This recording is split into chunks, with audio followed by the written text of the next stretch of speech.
शुणु आम दृष्टि को केते गोटे जिनस आसला जे किछि असाधु व्यक्ति बा असाधु एजेंसी निजर आइडेंटिटी को गोपनीयता रखी व्हाट्सएप विभिन्न एसएमएस माध्यम रे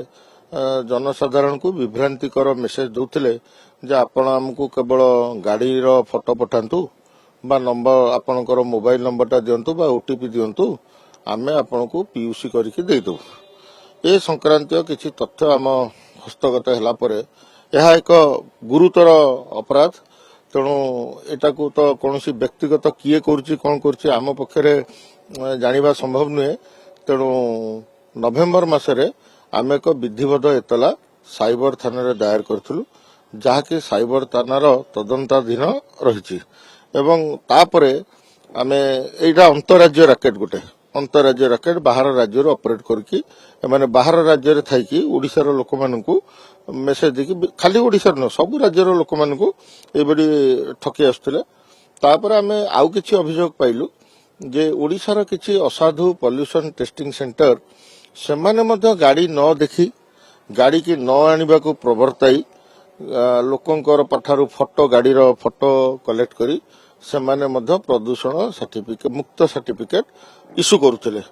आमे ताकू गोटे डाटा एनालिटिक्स एप्लिकेशन देखिलु ये माने कोन गोटे गोटे मिनिट रे गोटे गोटे गाड़ी कर दउछंती। तेणु एभली आमे देखी आमे पाखापाखि 60-70 ऊर्ध्व सेही भली संस्था विरुद्ध रे आवश्यक आईनगत कार्यानुष्ठान नैचु एवं ताकू तर्जमा करूचु सेही साइबर क्राइम को मध्ये आमे कहिचु जे समान मध्ये याकू ता सेही पुराना केस रे मध्ये इनक्लूड करिवे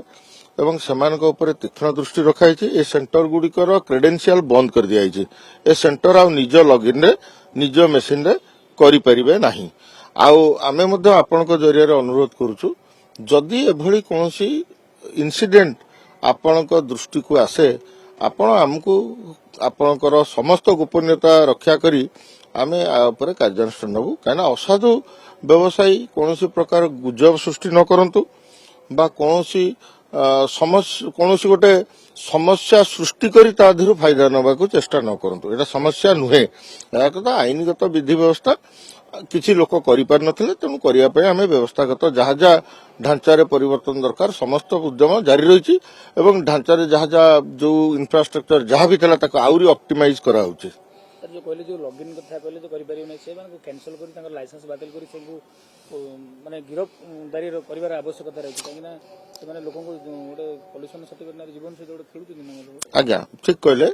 समान को माने गिरफ करबा बा तांको विरुद्ध रे जो क्रिमिनल एक्शन नबा पई आमे साइबर थाना बा पुलिस स्टेशन को आरटीओ मानू मध्ये कहैछि आपनक नजर रे थिबो एई विगत किछि दिन तळे भरतपुर थाना अंचल रे एई बळे इतला मु धन्यवाद देबी किछि माने सचेतन नागरिक याको निकटस्थ पुलिस थाना रे रिपोर्ट करथिले एवं थाना रे मध्ये एतला दायर हिछि एवं थाना रे डिटेल्स ता विरुद्ध रे मुकदमा होई कार्यानुष्ठान निया जायछि। सर जो माने भी जो साइबर कथा कहले फेक कोन कहले से माने को कोन अपील करिवे जो माने एबळी लोकन द्वारा घरे बसी माने कोन असुविधा होबने आराम से पाइजी बोली भाबुछन मोर हमर अपील या रहइबो जे आपण माने कोनोसी प्रकार माने विब्रत हुंतु नै यथेष्ट संख्यक पॉल्यूशन टेस्टिंग सेंटर अछि। आमे अक्टोबर मासटू वर्तमान भितरे पाखापाखि 20-22 लाख गाड़ी ऑलरेडी प्रदूषण मुक्त जांच प्रमाण पत्र हासिल कर सारे जहाँकि हाराहारी 8-9 लाख मासकू। तेणु बर्तमान जो देखा जाए नियरली माने 50% एबव हम पाखापाखि आमर पॉल्यूशन मुक्त प्रमाण पत्र हासिल कर सारे माने जोटा कि 21% थिला सेटा हाराहारी बर्तमान 45-48% को पळे आसिलानी। तेणु इंफ्रास्ट्रक्चर अच्छी बोली तो आसुची तेणु आस्ते आस्ते कौन मैंने एम तो एकाठी आउ करेनि एम पुणी कले किए 6 मास कर वर्ष कर कि गोटे आप नियमित पॉल्यूशन जांच करूँ कौन ठकामी शिकार हूँ ना बा यही फेक कॉल जे गाड़ी न थी आम प्रदूषण मुक्त आम जानटी रहा दरकार आमे जानिबा दरकार जे आम जानटी प्रदूषण मुक्त अच्छी कि नहीं जदि नहीं आवश्यक जहाँ मरामती कोड गोटे ट्यूनिंग दरकार थी जो साइलेंसर क्लीनिंग दरकार पड़ुथबो माइनर मरामती हमको करिया पड़े सेगुडी को आमे करे नै कि आमे जानिबा परिवेश केमती प्रदूषित न रहू।